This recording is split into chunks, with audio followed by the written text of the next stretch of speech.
नमस्कार साथियों, मैं मनीष मेवाल आप सभी का आपके अपने चैनल में तहे दिल से स्वागत और अभिनंदन करता हूं।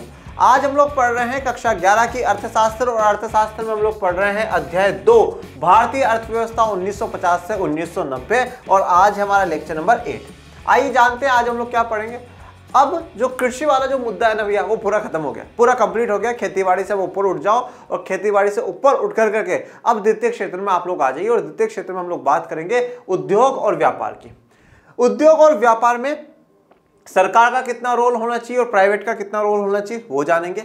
औद्योगिक नीति प्रस्ताव 1956 क्या था और लघु उद्योगों के लिए सरकार ने क्या क्या काम करे हैं वो सभी जानेंगे। चलिए शुरू करते हैं आज के लेक्चर को। उद्योग और व्यापार, इंडस्ट्रियल डेवलपमेंट एंड ट्रेड। ठीक है, उद्योग और व्यापार, जैसा कि मैंने आप लोगों को स्टार्टिंग के लेक्चरों से एक चीज समझाते आ रहा हूं कि पूरी दुनिया में जो मांग होती है, जो डिमांड होती है, वो होती है अंतिम वस्तु की। जो फाइनल गुड जो होता है उसकी डिमांड होती है, कच्चे माल की डिमांड नहीं करी जाती। अंतिम वस्तु का जो निर्माण करते हैं वो सिर्फ और सिर्फ उद्योग करते हैं, इंडस्ट्रीज ही अंतिम वस्तु का निर्माण कर रहे हैं। तो अगर किसी देश में ज्यादा से ज्यादा उद्योग होंगे, इसका मतलब क्या होगा, वो ज्यादा से ज्यादा अंतिम वस्तु बनाएंगे और ज्यादा से ज्यादा जब अंतिम वस्तु वो बनाएंगे तो वो पूरी दुनिया को ज्यादा से ज्यादा बेचेंगे, ज्यादा से ज्यादा प्रॉफिट कमाएंगे, ज्यादा से ज्यादा उनकी जीडीपी होगी। मतलब अपन लोग ये कह सकते हैं कि उद्योग से देश का जो विकास है, जो देश का विकास है, वो ज्यादा विकास हमें देखने को मिलता है। अगर उद्योगों का विकास होगा तो देश का ज्यादा विकास होगा। उद्योगों से बनी हुई अंतिम वस्तुएं जब हम लोग बेचते हैं, आदान प्रदान करते हैं, तो वो क्या कहला रहा है, व्यापार, वो ट्रेड कहला रहा है। अब भारत में औद्योगिक स्थितियां क्या थी, सरकार ने उसके सुधार के लिए क्या काम करे, औद्योगिक नीति प्रस्ताव 1956 में किन प्रकार से कैटेगरियों में सरकार ने उद्योगों को बांटा, 4 प्रकार से, 3 प्रकार से, 5 प्रकार, जो भी उद्योगों की कैटेगरी थी उन पर हम लोग चर्चा करेंगे। लघु उद्योग कौन होते हैं, कितनी सीमा है, किस आधार पर आप उन्हें लघु उद्योग कहते हैं, ठीक है, स्मॉल इंडस्ट्रीज हम उन लोगों को इनको कहते हैं, वो सब कुछ जानेंगे। चलिए शुरू करते हैं।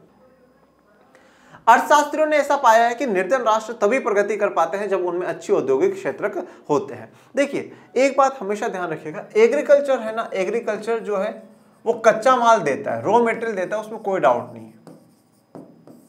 पहली बात तो आप ये दिमाग में बिठा लीजिएगा कि हमारे लिए तीनों क्षेत्रों की आवश्यकता है, प्राथमिक की भी, द्वितीय की भी और तृतीय की। आवश्यकता क्यों है तीनों की, क्योंकि तीनों एक दूसरे से जुड़े हुए हैं। तो प्राथमिक क्षेत्र कच्चा माल देगा, इसमें नो डाउट, परंतु अगर किसी भी निर्धन राष्ट्र को, किसी भी गरीब राष्ट्र को अगर प्रगति करनी है, अगर वो प्रगति कर पाता है तो वो सिर्फ और सिर्फ औद्योगिक क्षेत्र के विकास के कारण कर पाता है। जब वहां पर इंडस्ट्रीज का विकास होगा, जब वहां पर उद्योगों का विकास होगा, तभी उस देश का विकास होगा। अब उद्योग भी 2 प्रकार के होंगे, एक होंगे जो कैपिटल गुड्स बनाएंगे या जिन्हें हम लोग क्या कहते हैं, पूंजीगत वस्तुएं बनाएंगे, और एक वो होते हैं जो कंज्यूमर गुड्स बनाएंगे, जिन्हें हम लोग क्या कहते हैं, उपभोक्ता वस्तुएं वो लोग बनाएंगे। कंज्यूमर गुड्स और कैपिटल गुड्स में, उपभोक्ता है पूंजीगत वस्तुओं में क्या अंतर है। पूंजीगत वस्तुएं या कैपिटल गुड्स वो गुड्स होते हैं जो कि उपभोक्ता वस्तु बनाने में काम आते हैं। जैसे कि कोई मशीन बनी है, अब वो मशीन भी किसी ना किसी कंपनी में बनी होगी, किसी ना किसी उद्योग में बनी होगी, परंतु उस मशीन का जो प्रयोग है वो उपभोक्ता या कंज्यूमर नहीं कर रहा है, उस मशीन का प्रयोग आगे कोई उत्पादन करने के लिए किया जा रहा है। तो वो वस्तुएं जो कि उपभोक्ता वस्तुएं बनाने में सहायक काम आ रही है, सहायता कर रही है, उनको हम लोग पूंजीगत वस्तुएं कहते हैं। उपभोक्ता वस्तुएं या कंज्यूमर गुड्स वो गुड्स या वो वस्तुएं होते हैं जिनका डायरेक्टली कंज्यूमर उपभोग कर लेता है। जैसे कि टी शर्ट मैंने पहन ली, मैंने इसका उपभोग कर लिया, ये घड़ी मैंने पहन ली, इसका मैंने उपभोग कर लिया, मेरे पास जो मोबाइल है मैंने इसका इस्तेमाल कर लिया, वो उपभोग कर लिया। तो ये इंडस्ट्रीज 2 प्रकार के गुड्स बनाती है, पूंजीगत वस्तुएं और उपभोक्ता वस्तुएं। अगर अब ये इंडस्ट्रीज ये गुड्स बनाएंगी, अब जब वो कैपिटल गुड्स बना रही है, पूंजीगत वस्तुएं बना रही है, इस पूंजीगत वस्तुओं का काफी बार एग्रीकल्चर में भी इस्तेमाल होता है। मतलब आप इनका इस्तेमाल कर करके आप अपने एग्रीकल्चर को आधुनिक या मॉडर्न बना सकते हो। इसी मॉडर्न के विचारों पर आधारित थी हरित क्रांति, इसी मॉडर्न के विचारों पर आधारित थी हरित क्रांति। तो मॉडर्न बनता जाता है सिस्टम, और जब आप कैपिटल गुड्स बना रहे हो तो इससे क्या होगा, देश दुनिया में उसकी डिमांड बढ़ेगी और उससे देश की जीडीपी बढ़ेगी।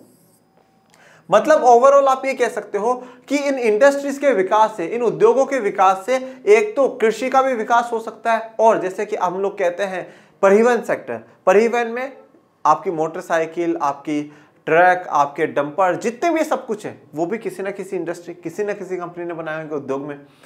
तो वो उद्योग एग्रीकल्चर को, प्राथमिक क्षेत्र को भी हेल्प कर रहा है और तृतीय क्षेत्र सेवा क्षेत्र को भी हेल्प कर रहा है, और मतलब वो दोनों क्षेत्रों की मदद कर रहा है और देश की जीडीपी बढ़ाने में भी योगदान दे रहा है। तो हम कह सकते हैं कि औद्योगिक क्षेत्र का एक अपना ही महत्वपूर्ण स्थान पूरी अर्थव्यवस्था में होता है, और अर्थशास्त्रियों का यही मानना रहा है कि अगर कोई भी गरीब राष्ट्र को प्रगति करनी है तो उद्योग होना बहुत जरूरी है। उद्योग रोजगार उपलब्ध कराते हैं और ये कृषि में रोजगार की अपेक्षा अधिक स्थायी होते हैं। इनसे आधुनिकीकरण और समग्र समृद्धि को बढ़ावा मिलता है। अब देखिए, अभी जो लास्ट आप लोगों ने देखा, ये मैंने जो बात करी वो मैंने देश के विकास के हिसाब से बात करी। ये जो मैंने बात करी वो देश के विकास के हिसाब से बात करी। जब आप कैपिटल गुड्स या पूंजीगत वस्तुएं बना रहे हो तो मतलब आप दूसरी कंपनियों को ऐसे वस्तु दे रहे हो जिससे कि उपभोक्ता वस्तु की जो निर्माण करा जा सके, तो उनसे उपभोक्ता वस्तुएं बनेंगी और देश में जीडीपी बढ़ेंगी। तो इससे क्या होगा, देश का विकास होगा। एग्रीकल्चर को मशीनें जाएंगी, एग्रीकल्चर का विकास होगा, देश का विकास होगा। टर्सरी सेक्टर को आप सेवा क्षेत्र को मशीनें दोगे, उससे उसका विकास होगा। ये जो बात करी है वो देश के विकास की करी, देश के विकास की करी। देश किससे मिलकर के बना है, लोगों से मिलकर के बना है। तो उद्योग देश का तो विकास कर ही रहा है, वो साथ साथ में लोगों का भी विकास करता है। लोगों का किस प्रकार से विकास कर रहा है वो उसको भी समझिए। मतलब दो पहलू मैं आपको समझा रहा हूं, एक देश का विकास, एक लोगों का विकास। लोगों के विकास में क्या है, जब आपने उद्योग स्थापित करे, आपने इंडस्ट्रीज लगाए, आपने उद्योग स्थापित करे। उद्योग स्थापित करे क्यों है बच्चों, उत्पादन करने के लिए। उत्पादन का मतलब क्या होता है, प्रोडक्शन। प्रोडक्शन का मतलब है जब आप किसी कच्चे माल को अंतिम वस्तु में परिवर्तित कर देते हैं, वो पूरी प्रक्रिया है, वो पूरा प्रोसीजर है, उसको हम लोग क्या कहते हैं, उत्पादन, प्रोडक्शन। इस प्रोडक्शन को करने के लिए आपको काफी लोगों की जरूरत होगी। काफी लोगों की जरूरत होने का मतलब क्या है, आप काफी लोगों को रोजगार देंगे। आपने जब काफी लोगों को रोजगार दिया, इसका मतलब है आप फ्री में तो काम कराओगे नहीं, आप उनको बेहतर इनकम दोगे, आप उनको अच्छी आय दोगे।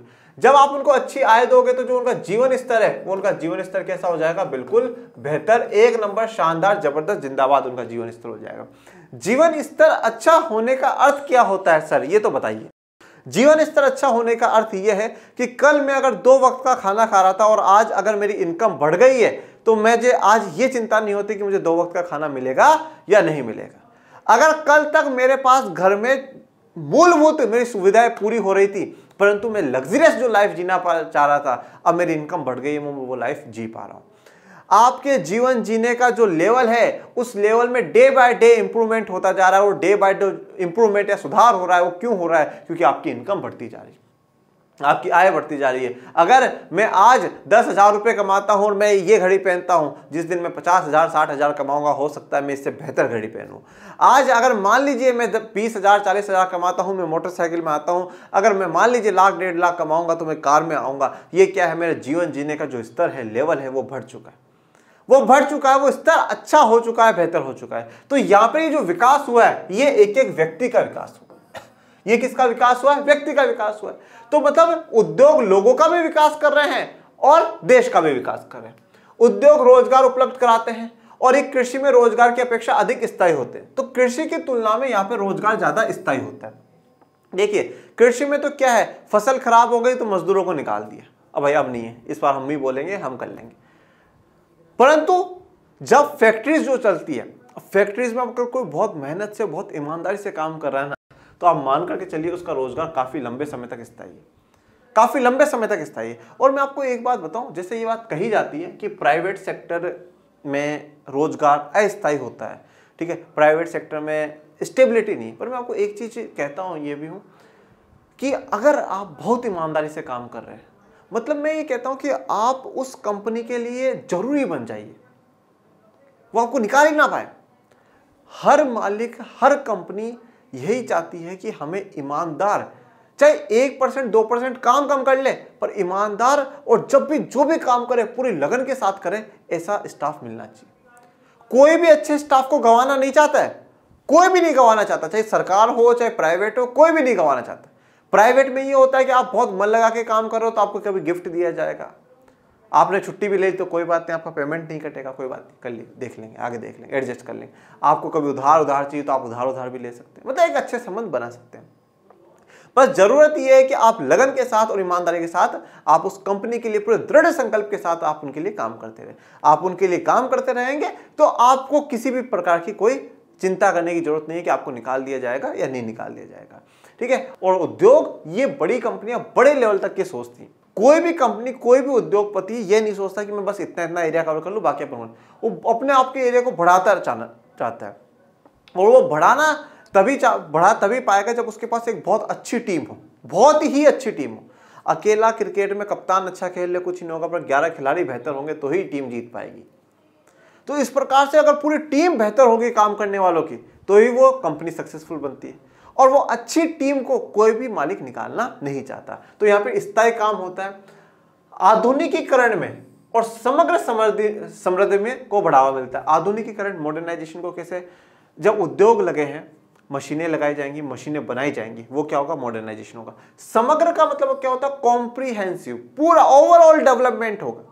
काफी बार आप लोगों ने आपके स्कूलों में सुना होगा कि आपका समग्र विकास किया जाएगा। समग्र विकास का मतलब क्या है, आपको पढ़ाया भी जाएगा, आपको खेल कूद भी खिलाए जाएंगे, आपको घुमाया फिराया भी जाएगा, आपको किताबी ज्ञान भी दिया जाएगा, आपको व्यवहारिक ज्ञान भी दिया जाएगा। तो आपका ओवरऑल डेवलपमेंट होगा। तो समग्र समृद्धि को बढ़ावा मिलेगा, मतलब हर एरिया, हर व्यक्ति क्या होगा, समृद्ध होगा, प्रोस्पेरस होगा, धन से, दौलत से, उसके बाद सारी सुख सुविधाएं होंगी, उस चीज को बढ़ावा मिलता है। ये जैसे मैंने कि आपको एक उद्योग की तस्वीर दिखाई है। इन्हीं कारणों से हमारी पंचवर्षीय योजनाओं में औद्योगिक विकास पर अत्यधिक बल दिया गया था। देखिए, अब जो हमारी पंचवर्षीय योजना है, ठीक है, उन पंचवर्षीय योजनाओं में औद्योगिक विकास पर अत्यधिक बल दिया गया है। इस पर अपन थोड़ी सी चर्चा करते हैं। देखिए, जब भारत की प्रथम पंचवर्षीय योजना आई तो उसमें जो मुख्य चर्चा करी गई वो कृषि पर करी गई। ज्यादा जोर जो दिया गया वो कृषि पर दिया गया। द्वितीय पंचवर्षीय योजना में उद्योग पर दिया गया। ये सिस्टम चलता रहा, दोनों पर थोड़ा थोड़ा जोर देते गए। अब यहां पर दो प्रकार के लोग हमें देखने को मिले। एक जो ये कहते हैं कि सरकार को एग्रीकल्चर पर या कृषि पर ज्यादा फोकस करना चाहिए और ज्यादा से ज्यादा जो निवेश है सरकार को कृषि पे करना चाहिए, कृषि को समृद्ध बनाना चाहिए, किसानों को अमीर बनाना चाहिए, किसानों का जो जीवन स्तर है वो बेहतर बनाना चाहिए। और सरकार ने इस बात को माना भी, क्योंकि एक जोखिम भरा काम कृषि का है तो वो एक बेहतर काम बनना चाहिए, लोगों का जो जीवन स्तर है वो बेहतर होना चाहिए, उसमें नो डाउट। तो कुछ ऐसे समर्थक थे जो कि कृषि को चाहते थे और ये कहते थे कि सरकार को क्या है, इंडस्ट्रीज पे खर्चा नहीं करना चाहिए, उद्योगों पे खर्चा नहीं करना चाहिए, सरकार को एग्रीकल्चर पे खर्चा करना चाहिए। कुछ ऐसे भी लोग थे जो ये कहते हैं कि इंडस्ट्रीज, उद्योगों पे सरकार को ज्यादा जोर देना चाहिए, उद्योगों पे ज्यादा जोर देना चाहिए। वो ऐसे लोग हैं, वो कह रहे हैं कि आप कृषि पे कितना ही पैसा खर्च कर दो, अगर कृषि पे पूरा का पूरा राजकोष भी सरकार खर्च कर देती है तो भी कृषि विकसित नहीं हो सकती। और बिना उद्योगों के विकास के तो कृषि का विकास हो ही नहीं सकता।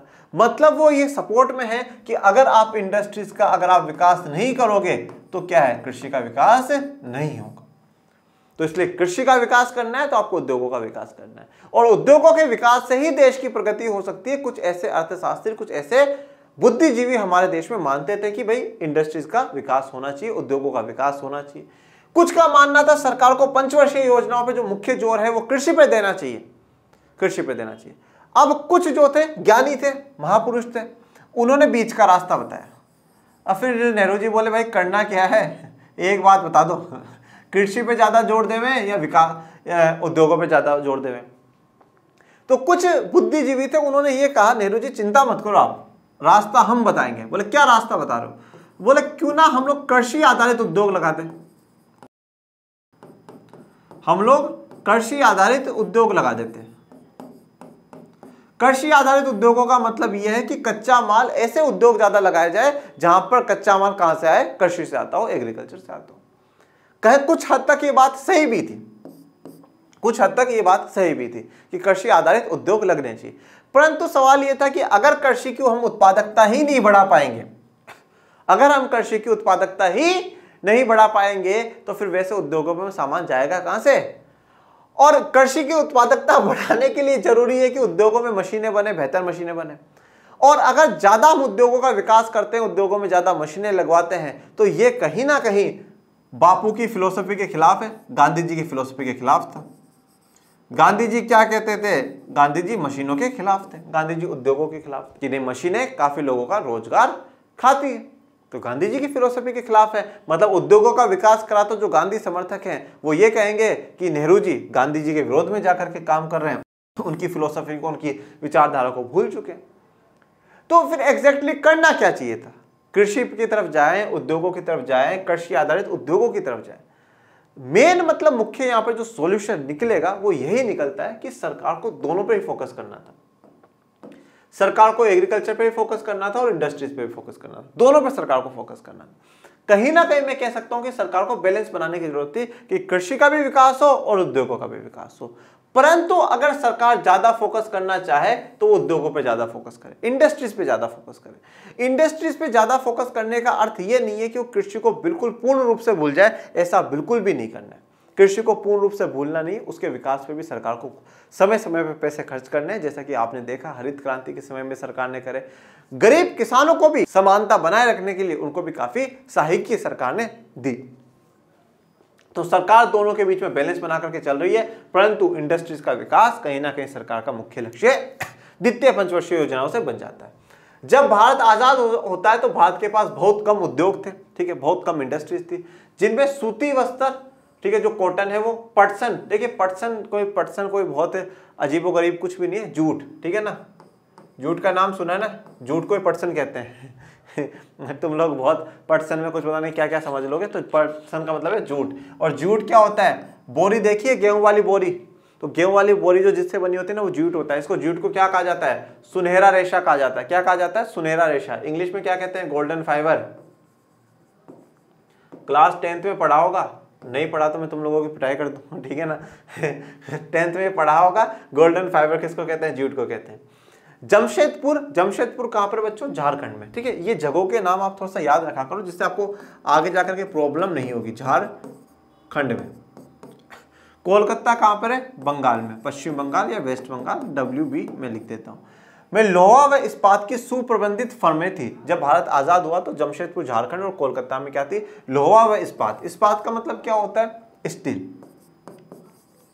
देखिए कुछ वर्ड्स इंग्लिश के बढ़िया हैं और कुछ वर्ड हिंदी के बढ़िया। इंग्लिश वाले वर्ड्स कभी कभार अच्छे लगते हैं, हिंदी वाले बुरे लगते हैं, कभी कभार हिंदी वाले अच्छे लगते हैं, इंग्लिश वाले बुरे लगते हैं। इसलिए हमें क्या करना है, हमें दोनों में सीख के चलना है, ठीक है ना। तो इस्पात का मतलब क्या होता है, स्टील। लोहा व इस्पात के ही सुप्रबंधित, प्रबंध का मतलब क्या होता है, वेल मैनेज, और सु मतलब वेल, अच्छे से, बहुत अच्छे तरीके से मैनेज फर्में थी, मतलब अच्छी चल रही थी, अच्छे से काम धंधा वहां पे चल रहा था, ठीक है। तो लोहा आयरन और इस्पात मतलब स्टील, ठीक है। आयरन का इस्तेमाल होते हुए स्टील बनता है, ये बात ध्यान रखिएगा। यदि अर्थव्यवस्था का विकास करना था तो हमें ऐसे औद्योगिक आधार का विस्तार करने की आवश्यकता थी जिसमें विविध प्रकार के उद्योग हों। अब अगर हमें अर्थव्यवस्था का विकास करना है, अगर हमें इकोनॉमी को बढ़ाना है, डेवलप करना है, तो औद्योगिक आधार का विस्तार बढ़ाना होगा। औद्योगिक आधार का विस्तार बढ़ाने का अर्थ क्या है कि उसमें बिल्कुल गिने चुने उद्योग ना हो, 10, 12, 15 उद्योग खोल लिए बस मजे ही मजे, ठीक है ना, या 4-5 चीजों के उद्योग खोल लिए मजे मजे, ऐसा नहीं करना। उनको ज्यादा से ज्यादा विविध प्रकार के, विविध मतलब अलग अलग प्रकार के उद्योग खोल लेते, भाई कपड़ों का भी हो, ठीक है, जो और उपभोक्ता वस्तु है उनके भी उद्योग होने चाहिए। भारतीय औद्योगिक विकास में सार्वजनिक और निजी क्षेत्र, हमारे नीति निर्माताओं के समक्ष एक बहुत बड़ा प्रश्न यह था कि औद्योगिक विकास में सरकार और निजी क्षेत्र की क्या भूमिका होनी चाहिए। यह सवाल आप सिर्फ और सिर्फ उद्योगों की बात नहीं है, यह हर जगह ही था, ठीक है। पूंजीवाद में जाए, समाजवाद पर जाए, किधर जाए किधर ना जाए। तो मिश्रित अर्थव्यवस्था हम लोगों ने क्या अपनाया, मिक्स्ड इकोनॉमी हम लोगों ने अपनाई। कौन सी इकोनॉमी हमने अपनाई, मिक्स्ड इकोनॉमी, जहां पर सरकार और निजी दोनों काम करेंगे। परंतु अब भी हम लोग जो बात कर रहे हैं वो बात कर रहे हैं विशेष करके औद्योगिक क्षेत्र में, कि औद्योगिक विकास, अगर हमें इंडस्ट्रीज का डेवलपमेंट करना है, अभी तक यहां तक ये तो क्लियर हो गया कि अगर हमें हमारी इकोनॉमी को, अगर हमें हमारी अर्थव्यवस्था को डेवलप्ड बनाना है, अगर हमें विकसित करना है, तो हमें उद्योगों का विकास करना होगा। कृषि के बलबूते पर अर्थव्यवस्था विकसित नहीं बन सकती, इसलिए हमें उद्योगों का विकास करना होगा, ये तो नो डाउट। यहां तक ये बात तो क्लियर कर लीजिए आप। परंतु अब इस उद्योग के विकासों में सरकार का कितना रोल होना चाहिए और प्राइवेट का कितना रोल होना चाहिए, ये सवाल जैसे इस बच्चे के दिमाग में उठ रहा है वैसे ही आपके दिमाग में भी उठ रहा होगा। जैसे इस बच्चे ने सिर पकड़ लिया कि अरे किसका रोल होगा, तो पर आपको सिर पकड़ने की जरूरत नहीं है। स्वतंत्रता प्राप्ति के समय भारत के उद्योगपतियों के पास भारतीय अर्थव्यवस्था के विकास हेतु उद्योगों में निवेश करने के लिए अपेक्षित पूंजी नहीं थी। स्वतंत्रता प्राप्ति जब हुई तो जो भारत के उद्योगपति थे, जितने भी इंडस्ट्रियलिस्ट थे, जो बड़े बड़े उद्योग चला रहे थे या थोड़ा बहुत पैसा रखते थे, परंतु भारतीय अर्थव्यवस्था के विकास हेतु ज्यादा से ज्यादा उद्योग लगाने के लिए उनको निवेश करने जितनी उनके पास पूंजी नहीं थी। स्वतंत्रता प्राप्ति के समय इतना बड़ा बाजार भी नहीं था जिसमें उद्योगपतियों को मुख्य परियोजनाएं शुरू करने के लिए प्रोत्साहन मिलता हो। यहां पर बाजार की, कौन से बाजार की बात करिए? मनी मार्केट की, मुद्रा बाजार, ठीक है, जहां से वो लोग कुछ लोन ले सके, पैसे को लगा सके, ठीक है। इस प्रकार का कोई ज्यादा बड़ा बाजार भी नहीं था, तो आप कह सकते हो ज्यादा बैंकिंग इस प्रकार की सुविधाएं भी नहीं थी, तो जहां से जो परियोजनाएं सरकार ने चलाई उनके लिए उनको प्रोत्साहन मिल सकता हो। इन्हीं कारणों से सरकार को औद्योगिक क्षेत्र को प्रोत्साहन देने में व्यापक भूमिका निभानी पड़ी। अब जब निजी क्षेत्र इतना सक्षम नहीं है तो फिर सरकारों को तो आगे आना ही होगा, तो सरकार ने औद्योगिक क्षेत्र को प्रोत्साहन देने के लिए, उद्योगों को बढ़ाने के लिए कुछ काफी बड़े लेवल पे भूमिका निभाई है। इसके अलावा भारतीय अर्थव्यवस्था को समाजवाद के पथ पर अग्रसर करने के लिए द्वितीय पंचवर्षीय योजना में निर्णय लिया गया कि सरकार अर्थव्यवस्था में बड़े तथा भारी उद्योगों का नियंत्रण करेगी। ये आप मान करके चलिए कि भारत का जो मुखौटा था ना वो मिश्रित अर्थव्यवस्था का था, ठीक है ना। भारत का जो मुखौटा था वो मिश्रित अर्थव्यवस्था का था, पर कहीं ना कहीं भारत के दिल में जो बसता था वो समाजवाद बसता था। परंतु भारत का समाजवाद रूस के समाजवाद से 100 गुना अलग था। जैसा कि हम शुरुआत से पढ़ते आ रहे हैं, रूस या सोवियत संघ के समाजवाद के जो दोष थे वो दोष वहीं रूस में छोड़ दिए गए, उन दोषों को भारत ने नहीं अपनाया। जो गुण थे उन गुणों को अपनाया और उन गुणों में और थोड़ा सा अच्छा बेहतर गुण बनाने के लिए उन्होंने पूंजीवाद की जो अच्छी बातें थी उनको ऐड करा। परंतु भारत के दिल में क्या था? समाजवाद था। समाजवाद का सीधा सा अर्थ बस इतना सा निकालता हूं मैं कि समाज के सभी तबकों का विकास, समाज के सभी तबकों के लिए काम करने वाली जो विचारधारा है वो क्या कहलाती है? समाजवाद कहलाती है, वो कहलाती है समाजवाद। तो इस समाजवाद के पथ पर अग्रसर था भारत। इस अग्रसर करने के लिए द्वितीय पंचवर्षीय योजना में सरकार ने यह निर्णय लिया कि सरकार भारतीय अर्थव्यवस्था में जितने भी बड़े और भारी उद्योग थे उनका नियंत्रण कौन करेगी? सरकार करेगी। इसका अर्थ यह था कि सरकार उन उद्योगों पर पूरा नियंत्रण रखेगी जो अर्थव्यवस्था के लिए महत्वपूर्ण थे। तो मतलब यहां पर सरकार सिर्फ और सिर्फ इतना सा कहना चाहती है कि हम उस पर पूरा कंट्रोल रखेंगे जो भारत की अर्थव्यवस्था के लिए क्या है? इंपॉर्टेंट है, जो भारत की इकोनॉमी में इंपॉर्टेंट रोल निभा रहे हैं। निजी क्षेत्र की नीतियां सार्वजनिक क्षेत्र की नीतियों की अनुपूरक होगी और सार्वजनिक क्षेत्र अग्रणी भूमिका निभाएगा। मतलब प्राइवेट सेक्टर जो भी कोई पॉलिसी बनाएगा, कोई भी नीतियां बनाएगा, वो बिल्कुल सार्वजनिक क्षेत्र के अनुपूरक होगी। मतलब सार्वजनिक क्षेत्र जैसी ही होनी चाहिए, जैसा सार्वजनिक क्षेत्र करा वैसी पॉलिसी प्राइवेट भी अपनाना चाहिए, उन्हीं पॉलिसी के हिसाब से चलता रहना चाहिए। और सार्वजनिक क्षेत्र क्या होगा? अग्रणी भूमिका निभाएगा। अग्रणी भूमिका का मतलब क्या है? आगे जो लीडरशिप में रहेगा, लीडरशिप में कौन रहेगा? सरकार सेक्टर रहेगा, सार्वजनिक सेक्टर रहेगा। मतलब सरकार आगे आगे और प्राइवेट सेक्टर पीछे पीछे। फिर आते हैं औद्योगिक नीति प्रस्ताव 1956। तो यहां तक दो बातें हमारी क्लियर हुई। पहली बात, देश की अर्थव्यवस्था के विकास के लिए उद्योगों का होना जरूरी है, और दूसरा, उद्योगों में सरकार का कंट्रीब्यूशन, सरकार का योगदान जरूरी है। अब सरकार किस प्रकार से योगदान करती है और कितना योगदान प्राइवेट का लेती है वो अब हम लोग जानेंगे औद्योगिक नीति प्रस्ताव 1956 में। भारी उद्योगों पर नियंत्रण रखने के सरकार के लक्ष्य के अनुसार औद्योगिक नीति प्रस्ताव 1956 को अंगीकार किया गया। देखिए, औद्योगिक नीति, इंडस्ट्रियल पॉलिसी प्रस्ताव, प्रस्ताव का मतलब है रिजोल्यूशन। ये रिजोल्यूशन लाया गया कि हम ऐसा ऐसा काम करेंगे, ठीक है। देखिए, रिजोल्यूशन, प्रपोजल, ये क्या होते हैं? रखा गया कि हम ये काम करेंगे, ठीक है ना।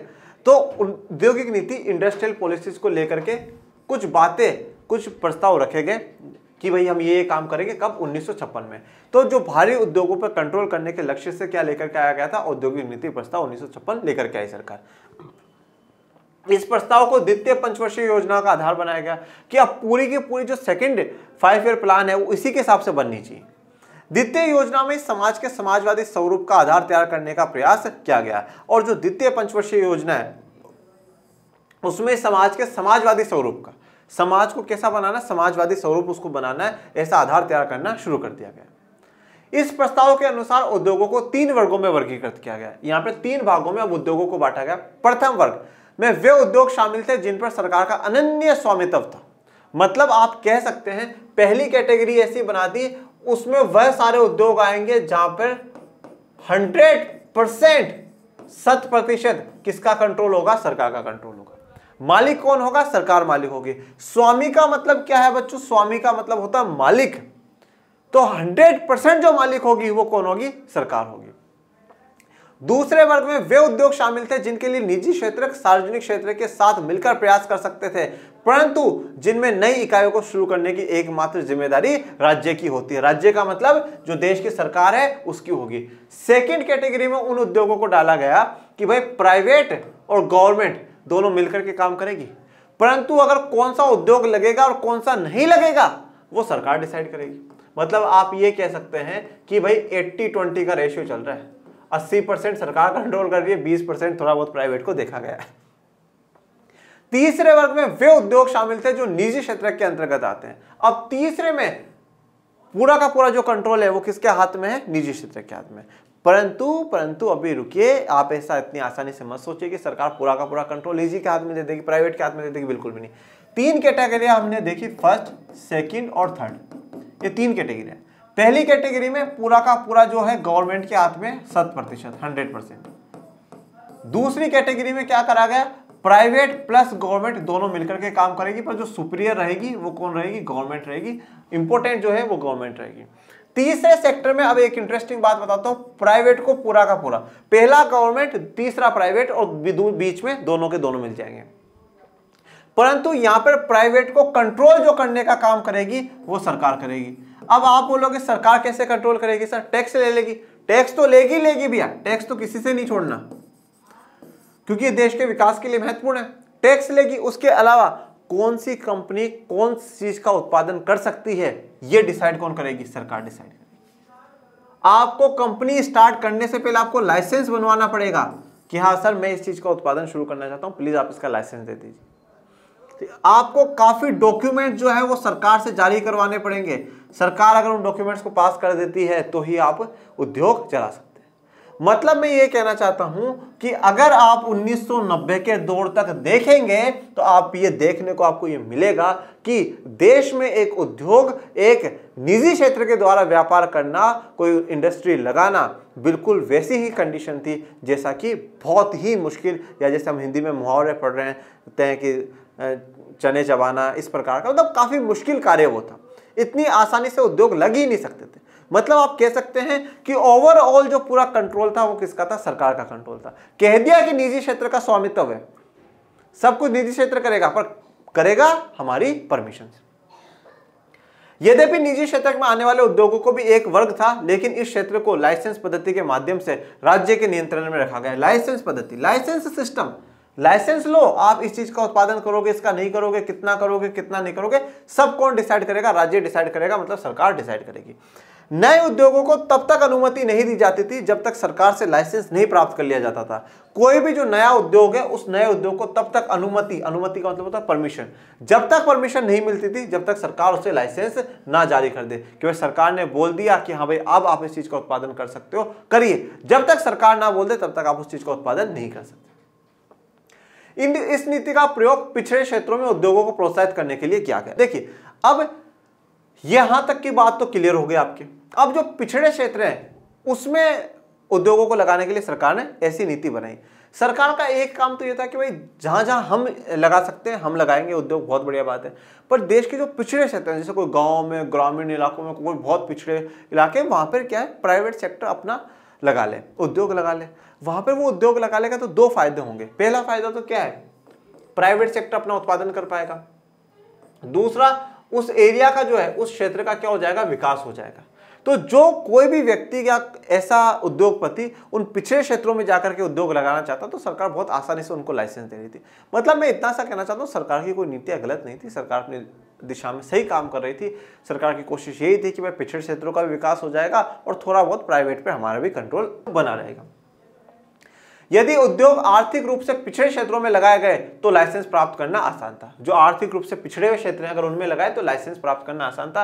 अब आर्थिक रूप से पिछड़े क्षेत्रों में लगाने से फायदा क्या है कि एक तो अगर आप वहां पर उद्योग लगाओगे तो आसपास के लोगों को वहीं रोजगार मिल जाएगा। अब उद्योग लगा है तो वहां पर रहने के लिए घर मकान भी बनेंगे, सड़कें भी बनाई जाएंगी सरकार के द्वारा, मतलब उस पूरे एरिया का क्या होगा, विकास ही विकास होगा। इसके अतिरिक्त उन इकाइयों को कुछ रियायतें जैसे कर लाभ तथा कम प्रशुल्क पर बिजली दी गई, ठीक है। और अब आपको लाइसेंस तो आसानी से प्राप्त कर लोगे अगर आप उन एरिया में लगाओगे, उसके साथ साथ आपको कुछ छूट भी दी जाएगी, ठीक है। थोड़ा सा कर में, टैक्स में आपको छूट दे दी जाएगी। प्रशुल्क मतलब आप बिजली पे कोई टैक्स दे रहे हो, बिजली आपको कम दरों पर दे दी जाएगी, आपको फायदा ही फायदा है। उद्देश्य क्षेत्रीय समानताओं को बढ़ावा देना। ऐसा क्यों करा सरकार ने, मतलब कोई ये दो एरिया है ए और बी, बी पिछड़ा हुआ एरिया है, कोई यहाँ पे लगा रहा है तो आप उसको बहुत मुश्किल से लाइसेंस दे रहे हो, महंगी बिजली दर दे रहे हो, और यहाँ पे कोई लगा रहा है तो बिल्कुल आसानी से आप उसको लाइसेंस दे रहे हो, बिजली दर सस्ती दे रहे हो, कर कम ले रहे हो। ऐसा भेदभाव क्यों? क्योंकि भैया ये दोनों एरिया का क्या हो जाए, विकास हो जाए, दोनों बराबर स्थिति में आ जाए। वर्तमान उद्योगों को भी उत्पादन बढ़ाने या विविध प्रकार के उत्पादन वस्तुओं की नई किस्मों का उत्पादन करने के लिए लाइसेंस प्राप्त करना होता था। तो कोई भी उद्योग है उसको उत्पादन अगर बढ़ाना है, मतलब ये अभी तक वो इतना उत्पादन कर रहे थे, अब उनको और उत्पादन बढ़ाना है या विविध अलग अलग प्रकार के उत्पादन, अलग अलग प्रकार की वस्तुओं का निर्माण करना है, तो उसके लिए भी उनको क्या करना पड़ता था, लाइसेंस प्राप्त करना था। इसका अर्थ यह सुनिश्चित करता था कि उत्पादित वस्तुओं की मात्रा अर्थव्यवस्था द्वारा अपेक्षित मात्रा से अधिक न हो। तो मतलब ये सरकार तय करती थी कि भाई इकोनॉमी में, अर्थव्यवस्था में इतना सामान चाहिए, ठीक है, इतना सामान चाहिए तो इतना सामान ही बनाओगे, इससे ज्यादा नहीं बनाओगे। तो जितना अर्थव्यवस्था को जरूरत है उतनी ही बनाओ, उससे अधिक नहीं होनी चाहिए। और ये कहां पर होता है, ये समाजवाद में गुण होता है कि सरकार तय करती है कि क्या बनाया जाए, कैसे बनाया जाए और किसको वितरित करा जाए। तो कितना बनाया जाएगा कौन तय कर रहा है, सरकार तय कर रही है। उत्पादन बढ़ाने का लाइसेंस केवल तभी दिया जाता था जब सरकार इस बात से आश्वस्त होती थी कि अर्थव्यवस्था में बड़ी मात्रा में वस्तुओं की आवश्यकता है। उत्पादन बढ़ाने का लाइसेंस सरकार तभी देती थी जब सरकार को यह विश्वास हो जाता था कि अर्थव्यवस्था में बड़ी मात्रा में वस्तुओं की आवश्यकता है, जरूरत है, तो क्या करना चाहिए, अब उत्पादन बढ़ा देना चाहिए। फिर अब आते हैं लघु उद्योग पे, जिन्हें माइक्रो इंडस्ट्री, ठीक है, माइक्रो इंडस्ट्री हम इनको कहते हैं, मिनी इंडस्ट्रीज आप इनको कह सकते हैं, और हम लोग इनको स्मॉल इंडस्ट्रीज भी कहते हैं। 1955 में ग्राम तथा लघु उद्योग समिति, जिसे कर्व समिति भी कहा जाता था, ने इस बात की संभावना पर विचार किया कि ग्राम विकास को प्रोत्साहित करने के लिए लघु उद्योगों को प्रयोग किया जाना चाहिए। तो 1950 में ग्राम, ग्राम मतलब गांव, और लघु मतलब लघु उद्योगों के लिए, लघु उद्योग जो छोटे उद्योग होते हैं, जो कि जिनके पास ना ज़्यादा बड़े मशीनें नहीं है, ज़्यादा जगह नहीं है, ज़्यादा उत्पादन भी नहीं कर रहे, पर छोटा मोटा उत्पादन वो कर रहे हैं। तो एक ऐसी समिति बनाएगी जिसे कर्व समिति कहा जाता है। तो वो ये कहती है कि अगर हमें गाँवों का विकास करना है तो उसके लिए हमें क्या करना चाहिए, लघु उद्योगों को ज़्यादा से ज़्यादा बढ़ावा देना चाहिए। लघु उद्योग की परिभाषा किसी इकाई की परिसंपत्तियों के लिए दिए जाने वाले अधिकतम निवेश के संदर्भ में दी जाती है। अब लघु उद्योग आप कैसे ये तय करोगे, किस आधार पर तय करोगे कि भाई वो लघु उद्योग है या नहीं, आधार होना तो जरूरी है। तो यहाँ पर आधार ये था कि किसी इकाई में परिसंपत्ति है, जितनी वहाँ पे असेट्स है, मशीनें कितनी है, जमीन कितनी बड़ी है, जो पूरी परिसंपत्ति में जो निवेश करने की अधिकतम आपको सीमा दी जाती है, उसके आधार पर आप पता लगाओगे ये लघु उद्योग है, ये बड़े उद्योग है। समय के साथ साथ निवेश की सीमा भी बदलती रही। 1950 में लघु औद्योगिक इकाई उसे कहा जाता था जो 5 लाख रुपए का अधिकतम निवेश कर सकती है। मतलब अगर 5 लाख रुपए तक का आप निवेश कर रहे हो तो आप लघु उद्योग हो, अगर 5 लाख से ज्यादा आप निवेश कर रहे हो तो फिर मतलब आप बड़े उद्योग हो। मतलब आपके पास इतनी मशीनें हैं जिनकी कीमत 5 लाख से ज्यादा है, अगर आपके पास इतनी बड़ी जमीन और इतना बड़े लेवल पर आप उत्पादन कर रहे हो जिनके 5 लाख से ज्यादा कीमत है, तो फिर आप बड़े उद्योग में। पर इतना ही निवेश कर पा रहे हो जितना कि 5 लाख से भी कम है, तो फिर आप लघु उद्योग में आ जाओगे। परंतु आज के मौजूदा दौर में 1 करोड़ हो चुके, क्योंकि समय के साथ वो उस समय के 5 लाख और आज के 1 करोड़ डिफरेंस होता ही है बच्चों। ऐसा माना जाता था कि लघु उद्योग अधिक श्रम प्रधान होते हैं, अर्थात उनमें बड़े पैमाने के उद्योगों की अपेक्षा श्रम का प्रयोग अधिक किया जाता है। देखिए जो लघु उद्योग होते हैं, सबसे पहली बात तो उनको लघु उद्योग कहा क्यों गया, क्योंकि वो ज्यादा निवेश नहीं कर पाते, ज्यादा वो पूंजी का निवेश नहीं कर पाते, ज्यादा पूंजी का वो इन्वेस्टमेंट नहीं कर पाते। जब वो ज्यादा पूंजी का निवेश नहीं कर पाते हैं, मतलब ज्यादा मशीनें नहीं खरीद पाएंगे, ज्यादा और नई वस्तुओं का, आधुनिक वस्तुओं का इस्तेमाल नहीं कर पाएंगे, तो वो ज्यादा से ज्यादा क्या श्रम लगाते हैं, ज्यादा से ज्यादा मजदूर लगाते हैं। अब ज्यादा से ज्यादा मजदूर लगाने का मतलब क्या है कि ये अधिक रोजगार प्रदान कर रहे हैं, बड़े उद्योगों की तुलना में अधिक रोजगार प्रदान कर रहे हैं। अगर मान लीजिए एक गांव में 5 भी छोटे छोटे उद्योग है और हर एक एक उद्योग ने 10-10, 12-12 लोगों को रोजगार दे रखा, तो 60-70 वहां के गांव के लोगों को वहीं रोजगार मिल जाएगा। इससे बेहतर बात और क्या हो सकती है। अतः वे अधिक रोजगारों का सर्जन करते हैं, लेकिन ये बड़ी औद्योगिक फर्मों के साथ प्रतिस्पर्धा नहीं कर सकते। ठीक है, तो ये अधिक रोजगारों का सर्जन करते हैं, पर ये बात ध्यान रखिएगा, ये बड़ी कंपनियों के साथ, बड़ी औद्योगिक फर्मों के साथ प्रतिस्पर्धा या कंपटीशन नहीं कर पाते थे, क्योंकि बड़ी कंपनी के जो सामान है वो ज्यादा सामान बनाया करते थे और सस्ते में बेचा करते थे, बेहतर उनकी क्वालिटी होती थी क्योंकि वो मशीनों से बन करके आया करते थे। यह स्पष्ट है कि लघु उद्योगों के विकास के लिए बड़ी फर्मों से उनकी रक्षा की जाने की आवश्यकता थी। तो अब अगर उनको बड़े उद्योगों से बचाना है तो लघु उद्योगों की रक्षा करना जरूरी है। रक्षा कौन करेगी? सरकार करेगी। इस उद्देश्य के लिए अनेक उत्पादों को लघु उद्योगों के लिए आरक्षित कर दिया गया। अब सरकार ने क्या कर दिया कि कुछ जो सामान है, कुछ वस्तुएं फिक्स कर दी कि इनका उत्पादन सिर्फ और सिर्फ लघु उद्योग ही कर सकते हैं। जो लघु उद्योग की कैटेगरी में है वही इन सामानों का उत्पादन करेगा, बाकी और कोई भी नहीं कर सकता। बड़ा उद्योग इनके उत्पादन नहीं करेगा। ऐसे आरक्षण की कसौटी यह थी कि इकाइयां उन वस्तुओं के विनिर्माण के योग्य हैं। और ये क्यों करा गया कि भैया देखो, पहला तो आप देखो कि अगर हम पूरा ओपन कर देते हैं तो कोई भी लघु उद्योग अपना माल बेच ही नहीं पाता, क्योंकि जैसा माल वो बना रहा है उससे 100 गुना बेहतर तो कोई बड़ी कंपनी बना रही है। यही कंपनियां सिर्फ और सिर्फ उस विनिर्माण के योग्य हो चुकी हैं, तो अब यही वो बनाएंगी, कोई दूसरी बड़ी कंपनी नहीं बनाएंगी।